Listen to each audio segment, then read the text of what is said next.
പക്ഷെ 2003 മാർവലിൽ ജോയിൻ ചെയ്ത ഡേവിഡ് മെയ്സൽ എന്നൊരു ഹോളിവുഡ് എക്സിക്യൂട്ടീവ് ചോദിച്ച ഒരൊറ്റ ചോദ്യത്തിൽ നിന്നാണ്. ഈ നഷ്ടക്കച്ചവടങ്ങളും സിനിമകളുടെ നിലവാരമില്ലായ്മയും കണ്ടിട്ട് അയാൾ ചോദിച്ചു, എന്തുകൊണ്ട് നമുക്ക് സ്വന്തമായി സിനിമകൾ നിർമ്മിച്ചുകൂടാ?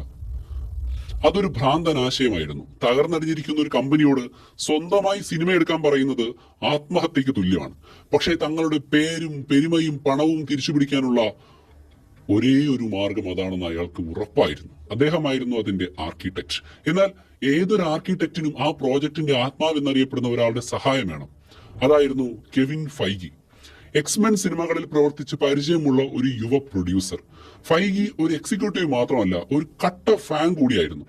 ആ കഥാപാത്രങ്ങളെ ഒരു സാധാരണക്കാരനേക്കാൾ ആഴത്തിൽ അയാൾക്ക് അറിയാമായിരുന്നു. അയാൾ കണ്ടത് ഒരൊറ്റ സിനിമയുടെ വിജയമല്ല, മറിച്ച് കോമിക്സിനെ പോലെ പരസ്പരം ബന്ധങ്ങളുള്ള ഒരു സിനിമാറ്റിക് യൂണിവേഴ്സിന്റെ സാധ്യതയാണ്.